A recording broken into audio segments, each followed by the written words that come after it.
My name is Kaja Širok. I am from the National Museum of Contemporary History in Ljubljana, Slovenia.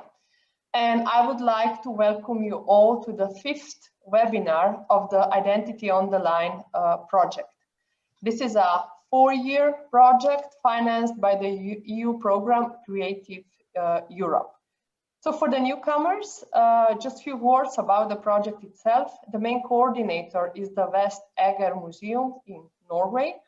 And the Identity on the Line is a large-scale cooperation project between 6 cultural history museums and 1 university.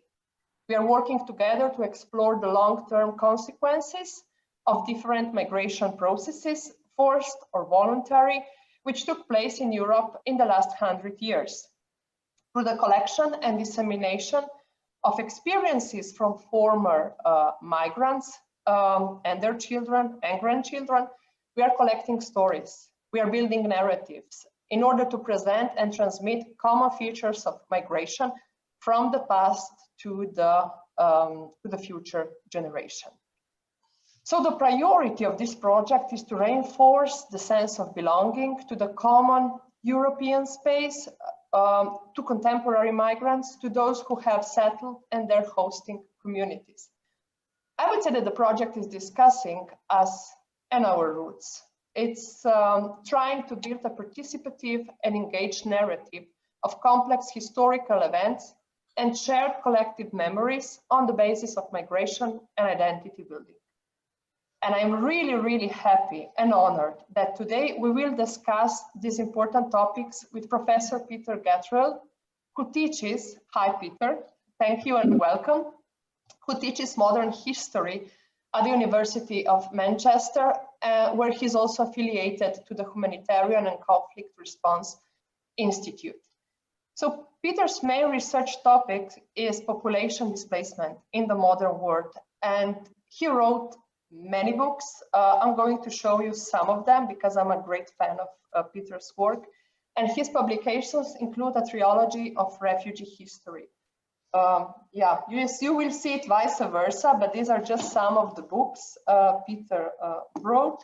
In the first part of his academic career, he was mainly researching the economic and social history of Russia. Right now, his current research activity is devoted to the history of Europe since 1945, with a focus on migration in and to Europe. Peter has directed several research projects on population displacement, state building, and social identity in the aftermath of the 2 world wars.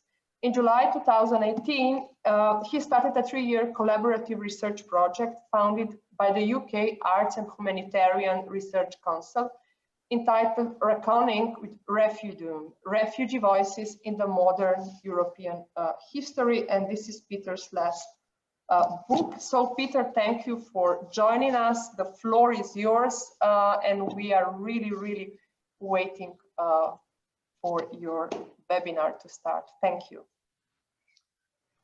Thank you very much, Kaja.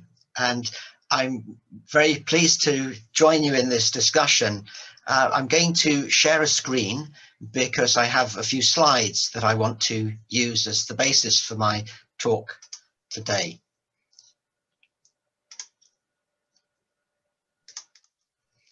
So I hope you can see the slides. As Kaja said, this is part of a broad research project that we've entitled Reckoning with Refugeedom, Refugee Voices in Modern History. And I'm going to say a little bit more about that project, but also use this opportunity to draw upon some of my own particular archival research to try and illuminate the ways in which refugees made their voices heard in the period between the end of the Second World War and the middle years of the 1970s. So just to give you a bit of introduction to the project as a whole, you'll see that there's this unfamiliar word refugeedom, which is actually a word that was coined in Russia during the First World War. And the reason I like it very much is that it gives us an opportunity to go beyond the familiar concept of a refugee regime, which is familiar to political science and other disciplines. A refugee regime which can be regarded as a system of rules and norms and so forth, in which a series of powerful actors are involved, and the actors may be states, they may be intergovernmental organizations like the League of Nations, or in more recent years, UNHCR, and non-governmental organizations as well. But I think in using the term refugeedom, what we're trying to do is to put much more into the center of the story refugees themselves, and how they make their voices heard, what experiences they recount, what perspectives they've adopted, what status or changes in status have taken place as a result of displacement. And fundamentally, this is an opportunity to ask questions about who is speaking, either refugees themselves or on behalf of refugees. To whom are they addressing themselves? What are the circumstances in which they speak? And what terms or conditions are influencing the ways in which they speak? And finally, what kind of tone do they adopt? So we might want to discuss in the Q&A the whole question of refugee voices. But what we're trying to do here is to reflect on historical material, since obviously it's impossible to conduct interviews of people who are no longer alive.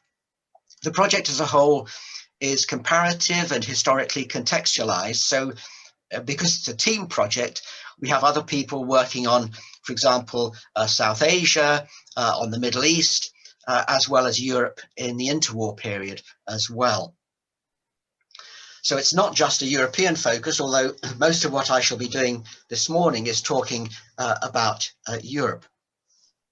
And I'm particularly interested in the period of the third quarter of the 20th century, which is the period encompassed by the origins of this big new organization, the United Nations High Commission for Refugees, UNHCR, until 1975, when it changed its system of archiving and cataloguing. It's important, however, to remember that if we're thinking of the refugees who were protected or assisted by UNHCR, that the organization operated according to a mandate, a UN mandate, which prescribed those refugees whom it should be interested in. And of course, there were millions of refugees around the world who at this stage didn't fall within the remit or the compass of UNHCR. So in other words, the material that I'm looking at is really quite partial in terms of time and place. Nevertheless, as my title suggests, I want to argue that this material is itself extensive and very rich. These are the confidential case files of individuals that were collected by UNHCR between 1951 and 1975. So let me begin with a little bit of background before introducing you to some of the voices, as it were, of refugees themselves. So this is a bureaucratic organization, a powerful one, not quite as powerful in the early period as we might think. It was an institutional newcomer on the scene. There had, of course, been predecessor organizations between the wars. The Office of the League of Nations High Commissioner for Refugees, founded in the early 1920s and headed by the famous Norwegian explorer Fridtjof Nansen. And more recently, since the Second World War in 1946-47, there was an international refugee organization whose primary purpose was to support resettlement of refugees from Europe to other parts of the world. In 1950-51, the United Nations agreed to establish an office of the High Commissioner of Refugees. And he had a small office in Geneva. I mean, we're talking about an office with no more than a few dozen individuals, and a few branch offices, mainly at this stage in Europe, in Italy, Germany, and so on. It's important also to understand that the whole apparatus was governed in the first instance by the United Nations Refugee Convention, which had been signed by a number of signatory states in 1951 and laid down definitions as to who was and who was not a refugee. What that meant was that part of the apparatus was one in which UNHCR employed a number of so-called eligibility officers, and it was their job to assess claims that individuals might make for recognition as a refugee under the convention on the grounds primarily of their persecution. And that then led to an effort to collect, to process the applications that came the way of the UNHCR office in Geneva. And the outcome now is that the archives, the records and archives in Geneva, in its large basement, hold something like 23,000 individual case files. These are confidential. They're not available to members of the public or to researchers, but I've been given access to them on the basis that I can use them but not identify individuals by name. This is, as you can imagine, a very rich source for the historian, covering a quarter of a century of, in effect, world history. And the material consists of letters and petitions in which refugees are approaching the office or some of the branch offices, and they might be asking a whole number of different questions. Obviously, in the wake of the Second World War, there were many questions about trying to trace family members who had disappeared from view, and those requests might well be transferred to another office, such as the International Tracing Service or the Red Cross. Or there might be requests for family reunion. For example, people who'd left communist Eastern Europe in the 1940s might then try to persuade those authorities to enable them to be reunited with family members who were still in their country of origin. Or they might request for financial help of one sort or another to move from poor accommodation to better place of living, or compensation for property that had been lost in some way or other. Students often figure in these files, not just from Europe, but for example, from sub-Saharan Africa in the 1960s and 1970s, asking for travel documents or student bursaries and that kind of thing. And all of these different multiple requests often involved discussions between UNHCR and what at the time were called VOLAGs, or voluntary agencies, organizations that we'd now call non-governmental organizations. So you can imagine a kind of file that might be just a page or two, but might run to dozens or even hundreds of pages of correspondence to and fro between UNHCR, different offices, non-governmental organizations, as well as refugees themselves. As far as the format of these files is concerned, they will sometimes include a short statement or request written by a refugee, him or herself, sometimes collectively by several refugees, sometimes handwritten, sometimes typewritten, in different languages. I mean, probably a dozen or more languages, of which I can read a few. Even Esperanto, there's a nice file that I've come across in which someone says, well, I'm a specialist in Esperanto and I know fellow enthusiasts for Esperanto, and the UNHCR then had to get it translated from Esperanto into English or French. These exchanges, in other words, these files, can sometimes spread over years, sometimes even for 1 or 2 decades. They're mainly letters and such like texts other than photographs. You don't get much in the way of photographic material unless it's a kind of standardized form of resettlement in which the form has a passport photograph of the individual or his or her family members. So unfortunately, the kind of material that's in these files is usually fairly standardized, and you don't find too many surprises in terms of photographs. Occasionally you'll find greetings cards in which refugees say thank you very much for the help that they've received.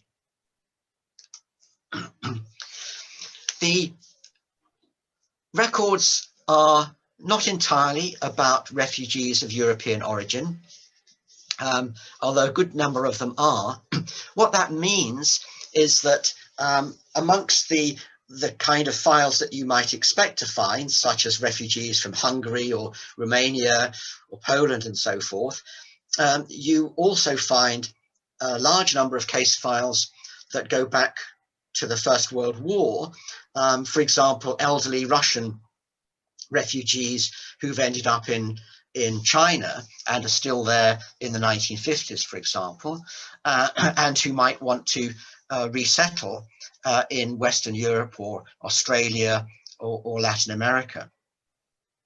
So there's a lot of material that is of a particular kind and origin, but it does nevertheless mean that you find correspondence from Latin America or Australia about refugees or their family members. A lot of the documentation were issues around identification. Is this person who he or she says they are? Is this person eligible under UNHCR auspices? For example, as you may well know, amongst the millions of people who were expelled as being of ethnic German origin from countries such as Poland and Czechoslovakia, they were not deemed eligible under the Convention of 1951, so they were left to their own devices or to the devices of German states. So UNHCR eligibility officers were trying to work out who is eligible and who is not. But they kept all these files, not just because they knew that I was going to be interested in them 50 or 60 or 70 years later, but because they were interested in creating their own archival record and working out whether case A might set a precedent for case B, C, or D, and so forth. Unfortunately, and this is very tantalizing, but if you've done historical research, you'll be well aware of this. There are gaps, and certainly the outcomes of many of these cases is often unclear. And before I just share with you a small number of case studies, I want to make the point that it's not my purpose to claim that I've got a representative sample. I find it very difficult to think what that representative sample might look like. But I do think it's important to reinforce the point that this does provide us with an important and valuable way of illuminating the ways in which individual refugees spoke about their displacement and how they engaged with this powerful body, the UNHCR.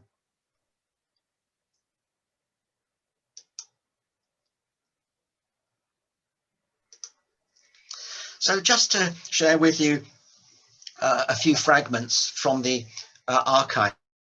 Here we have the case of a man called Eli H., born in Romania in 1924, who by the early 1950s is writing to UNHCR from Davos in Switzerland.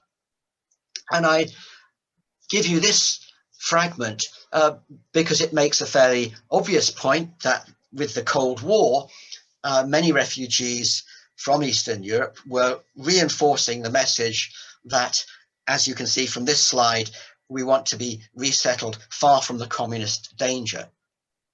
Nothing particularly surprising in that, perhaps, and the expansion and so on and so forth. It's tapping into a kind of well of Cold War rhetoric. But what was interesting to me when I read this is that Ellie uses the phrase help for our rehabilitation.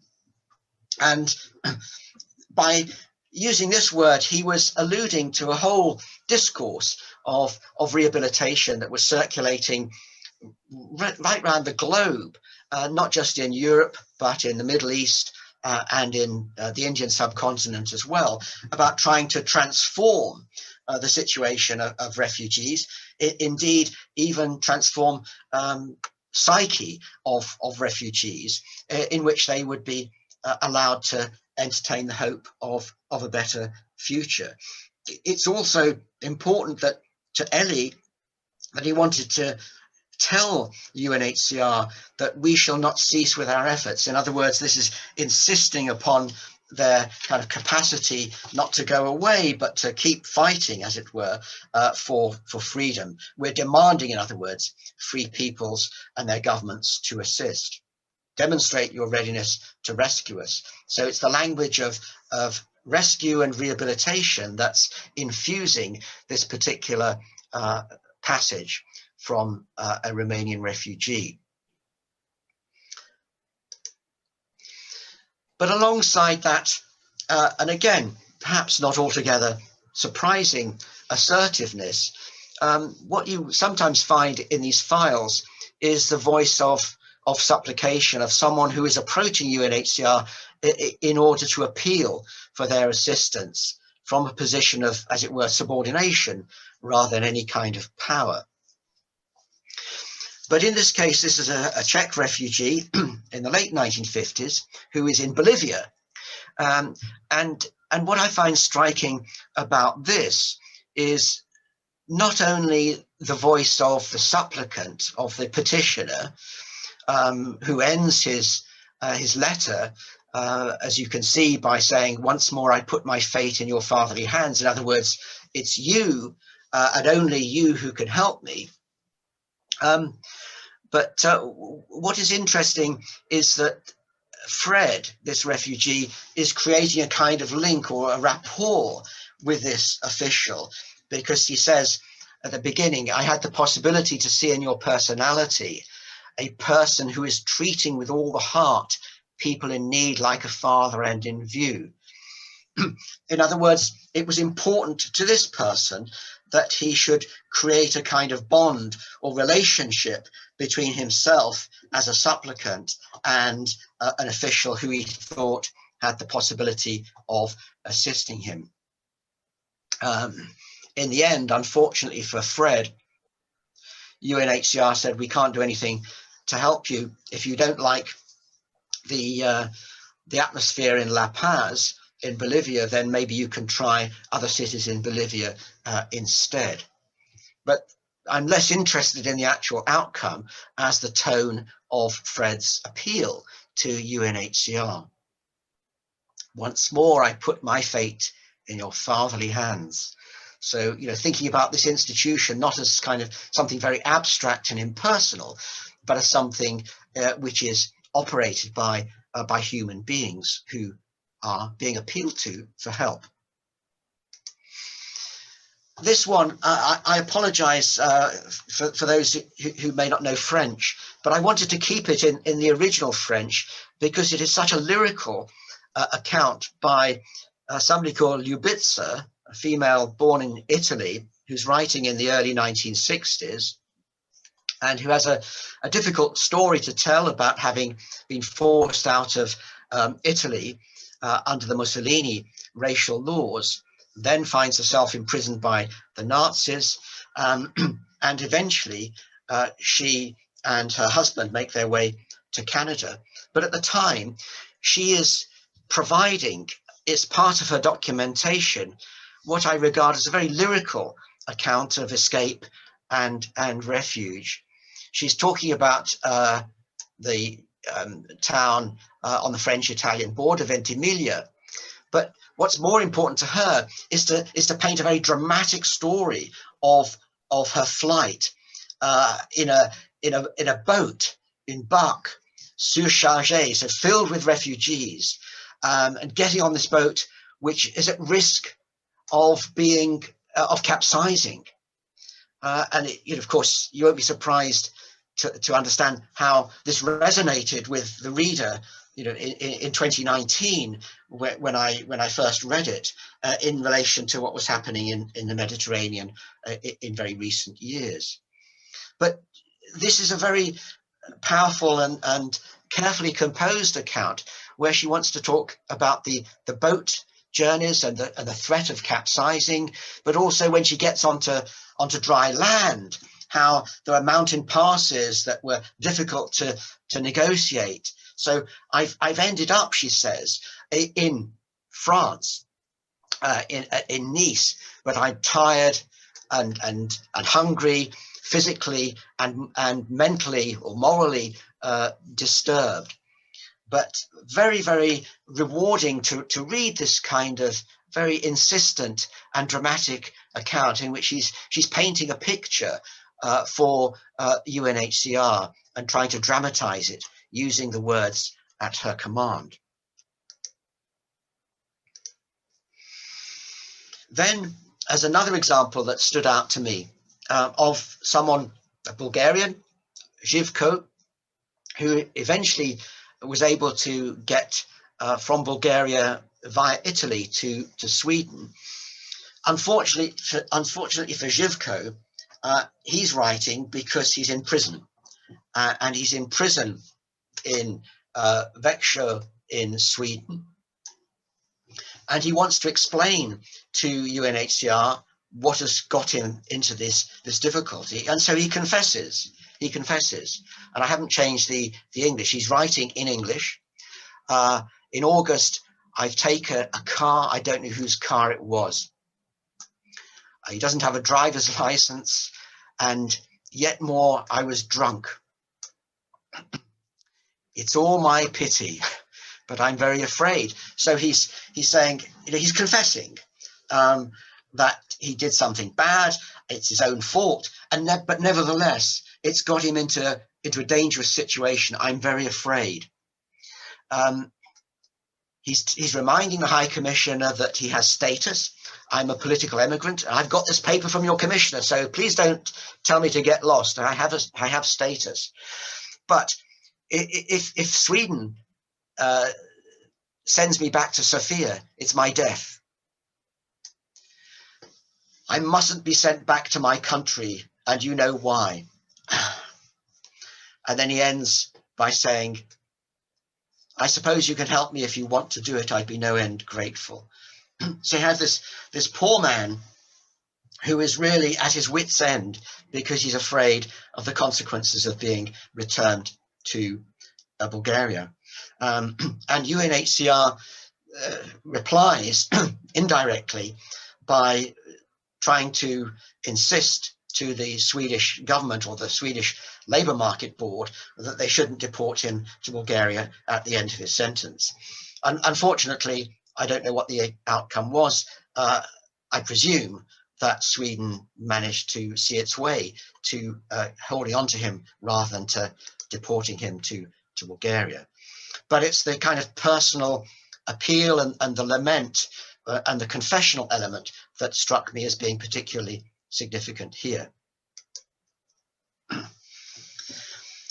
Then I wanted to share this slide with you because this is from a Serbian journalist, Borovoje, writing in the late 1950s, again in French. And what I really like about this statement is that it's someone who is clearly from other sources in the file in a desperate situation. But the way he approaches UNHCR is to say, I'm not writing you simply because I like paper. you know, and I'm not simply writing in order to get more handwriting or autographs to put in my autograph book. I just want a quiet life. Je n'aspire qu'une vie calme. And also, it's uncomfortable for me to speak about myself. Je n'aime surtout pas parler de moi-même. But I'm writing because I've got no other option. You are the boss. You are the head of an institution, and it's my view that that your intervention is the only way of supporting me and getting me out of my difficult situation. But I'm interested here, not in the particularity of the case, but in the kind of wit that some refugees deploy in approaching UNHCR. Of course, you can also find evidence where it's not so much wit, but refugees who use the petition or the letter as a way of talking back at UNHCR.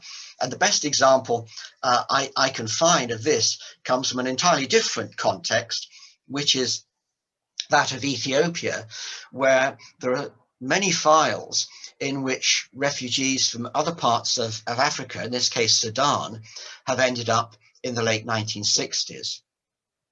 And this guy, Malaf K, is writing to the current, or the then High Commissioner, Prince Sadruddin Ali Khan, in 1970. So he's writing from Addis Ababa, and basically he's complaining that they had a visit from UNHCR in Addis Ababa, but nothing really has happened as a result of this activity. And I've put in red the hard-hitting nature in which this Sudanese individual is describing what he regards as the incompetence or malevolence of UNHCR officials.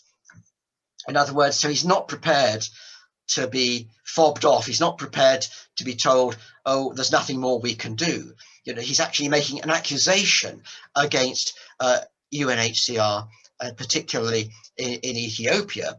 But he then goes on to say, this also reflects upon the UNHCR administration in Geneva, whose duty it is to control its regional office. So there's something very striking about the tone and the content of this particular file, in which he's even going so far as to talk about not just incompetence, but a lack of integrity on the part of UNHCR officials. And he also ends by saying, you, Your Highness, you scrupulously avoided all contact with refugees. So it's a very bitter denunciation, really, of UNHCR's views and approaches towards him and his fellow refugees from Sudan. And then finally, another slide from another file.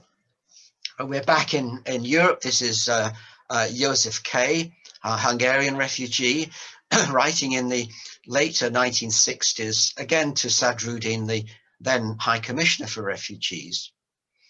And you can see, again, this refugee is addressing the High Commissioner in person.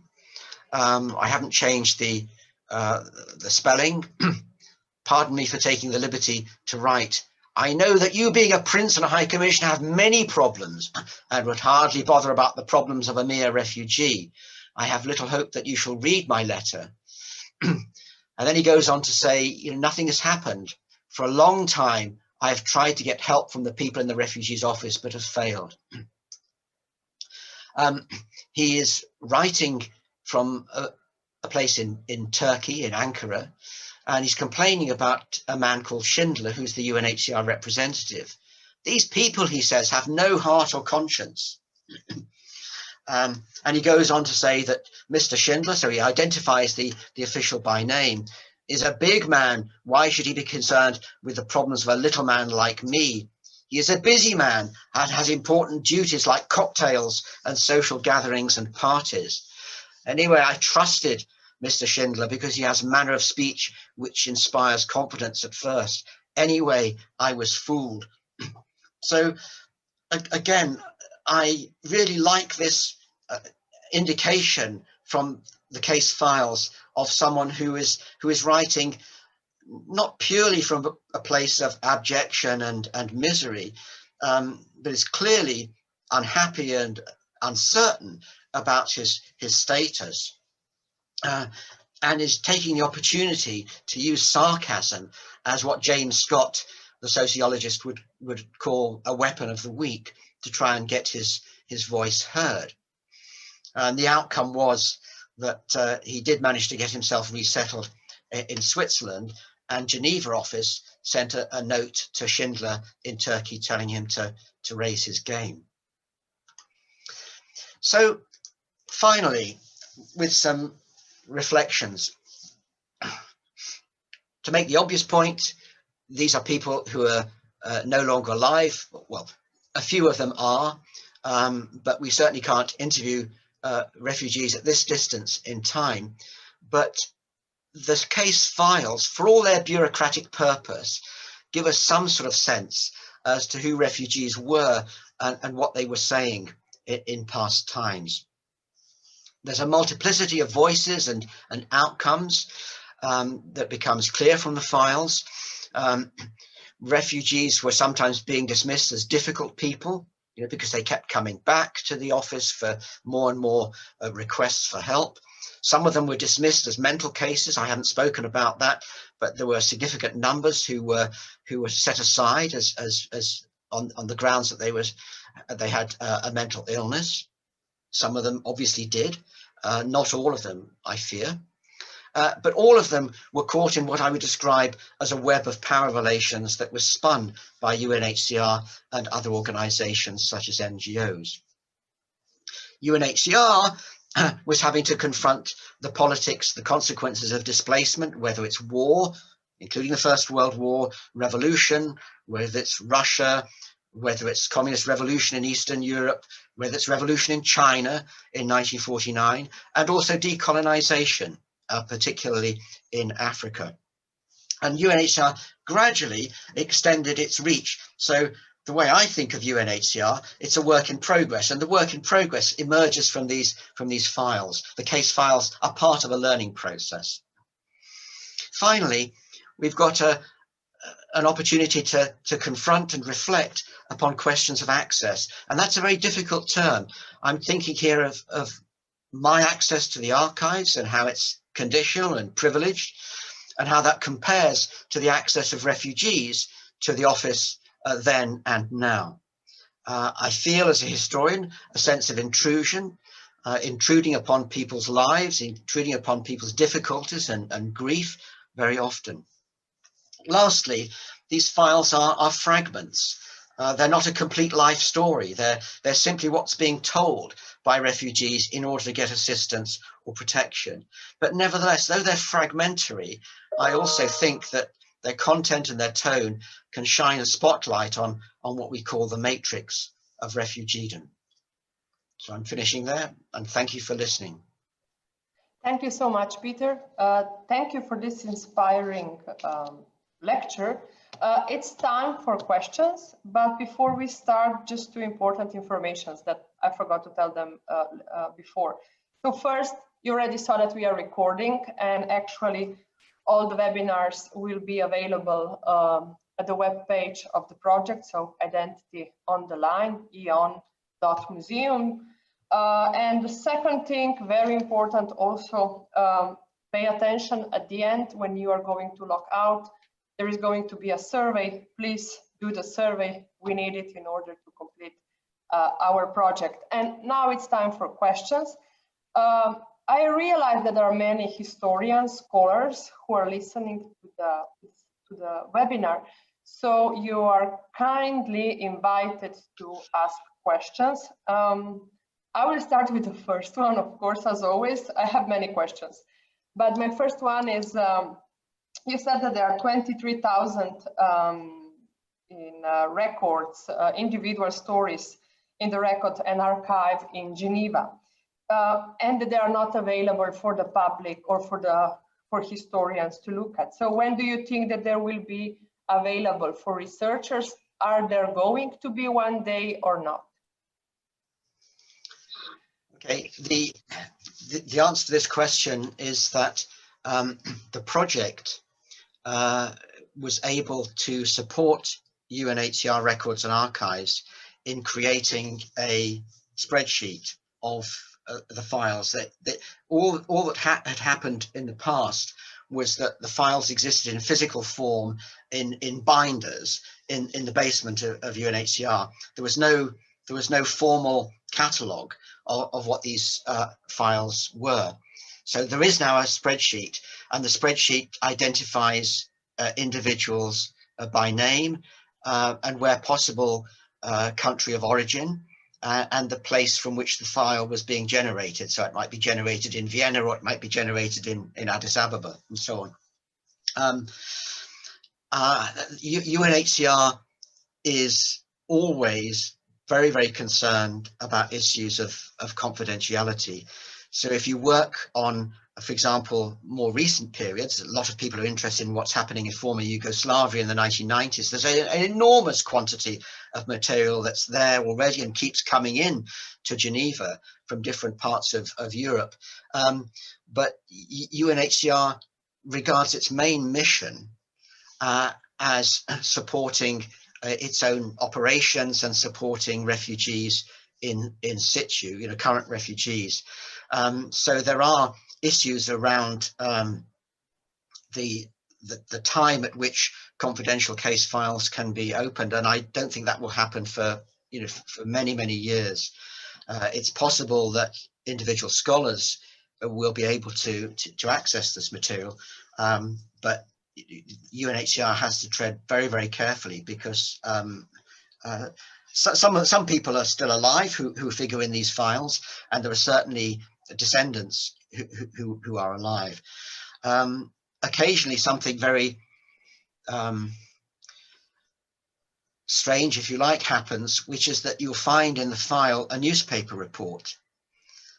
In other words, the individual concerned has come to the attention of a government official or a member of parliament or a journalist, and so you'll find the confidential file includes something that's in the public domain, a newspaper report or a magazine or something. But again, one has to be very, very careful not to identify the individual. So I'm kind of governed by those rules.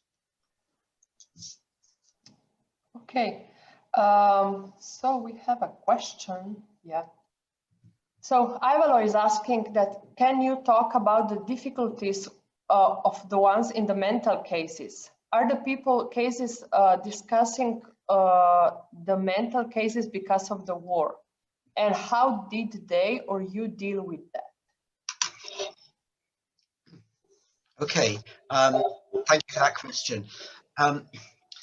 There are a number of files in which there is content, in other words, a letter or petition, so on, but the outcome, either initially or after several kind of rounds of correspondence, is that the office says at the end, mental case, no action. Mental case in inverted commas, no action. I'm not professionally qualified to judge, and I'm reflecting on the ways in which officers reacted. Sometimes, from a non-professional point of view, I could easily see how they might come to that conclusion, because there are cases in which individuals go on at great length about, for example, being bombarded by gamma rays in hospital. Somebody reports that they've been hospitalized and that they've been receiving some sort of treatment which they've interpreted as being completely fantastical, but then of course you then read between the lines and you say, well, maybe what they describe as some kind of outlandish treatment is what at the time was conventional treatment, like as electric shock treatment. So you end up feeling that there are cases in which UNHCR has very quickly reached the conclusion that somebody is mentally ill, but that you think that there's a lot more to it than that. Occasionally you will find files in which refugees write letter after letter after letter in green ink, and that seems to be a way of UNHCR to immediately think this person is mad, we're not going to take it any further. But then, to go back to your question, of course, I know the word is often used, but there is trauma here, and there are people who are traumatized either by years they've spent as forced laborers, or years they've spent in a concentration camp, or indeed years they spent in a DP camp in the late 40s and the 1950s. So I think I don't take the word or the description mental case at face value.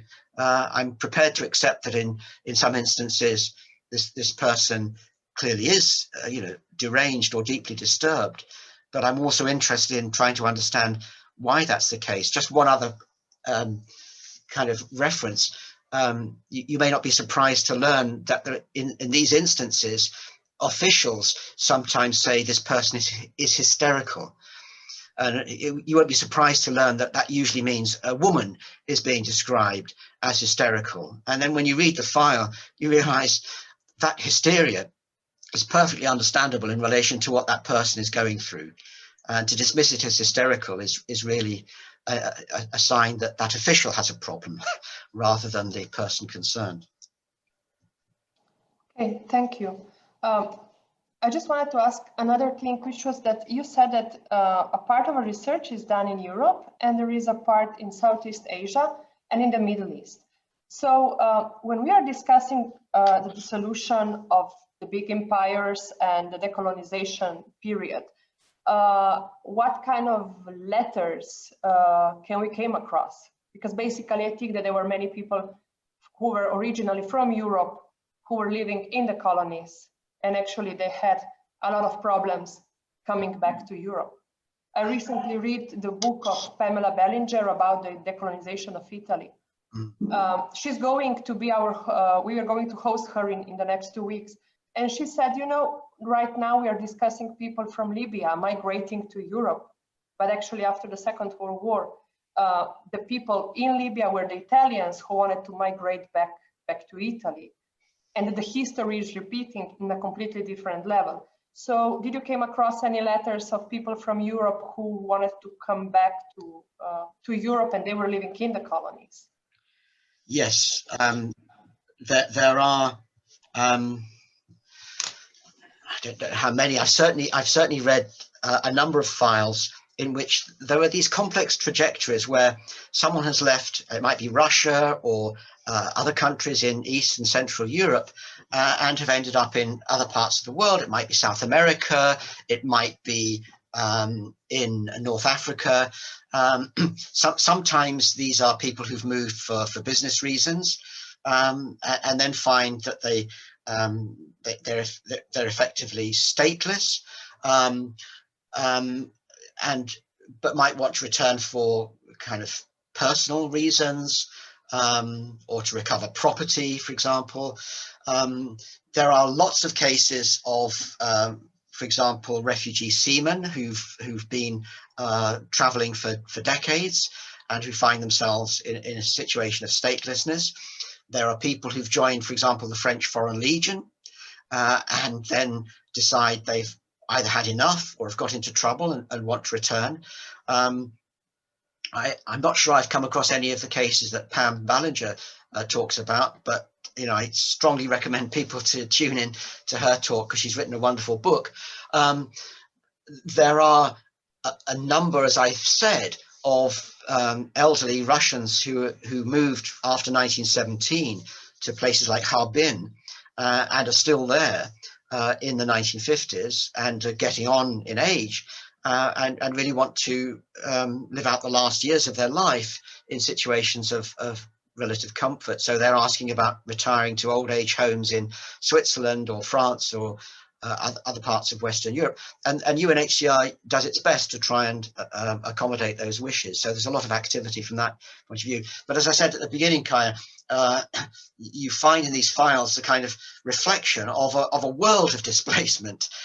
So the origins might be in Moscow or Prague or Bucharest or wherever, but the ramifications can spread to Venezuela or Australia or the Middle East. Oh, okay, thank you. So we have the last question. Okay, the question goes that if you have any information about the Lithuanian refugees during that period. Thank you. I did actually do a search through my notes, and the answer, unfortunately, is not at the moment. And that's not to say there aren't any. I do know of one instance, but it's only one amongst the hundreds that I've already looked at of Lithuanian kind of, I guess you'd call them an elite family, not aristocratic, but part of the kind of intellectual and diplomatic elite.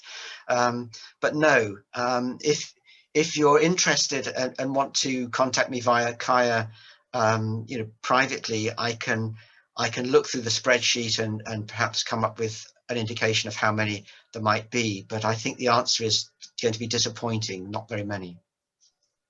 Okay, and now 2 questions popped. So we will answer, if it's okay for you, we can still answer 2 questions. Okay, yeah. The first one is a rather trivial question.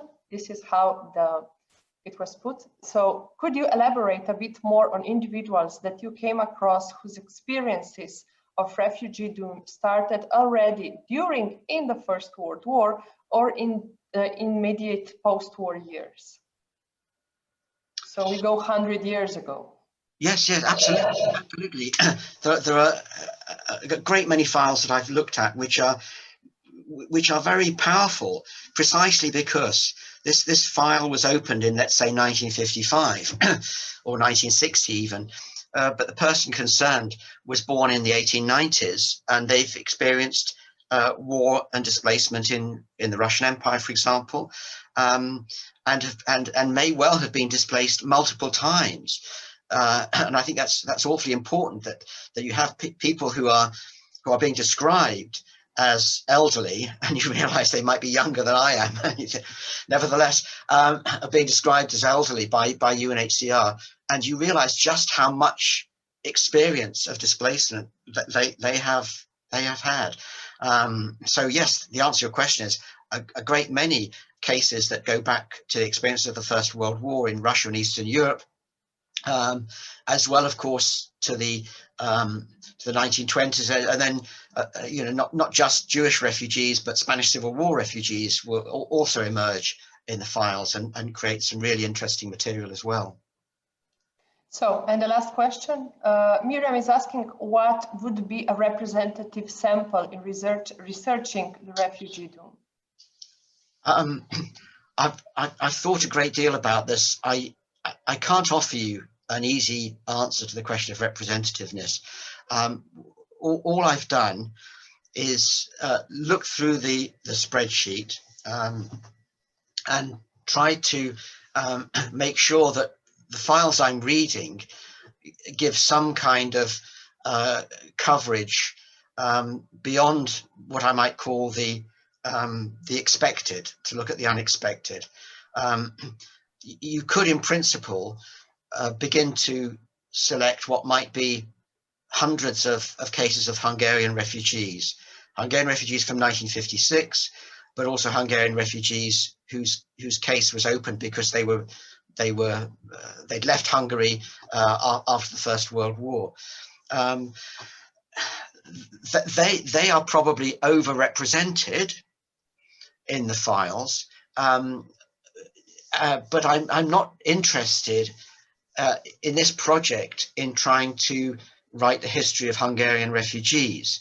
I'm interested in trying to get a kind of cross-section of experiences and accounts. That's all I'm really trying to do. It'll be for somebody with other skills and maybe eventually with things like digital humanities to try and produce something more sophisticated. At the moment, I'm trying to make sure that I'm allowing the experiences and the voices of refugees who come from unexpected places, refugees from Zanzibar who begin to show up in the 1960s. I want to make sure that they're not lost to the historian's view when you could write endless accounts of Hungarian refugees, very often who may be saying the same sorts of things, using the rhetoric of the Cold War.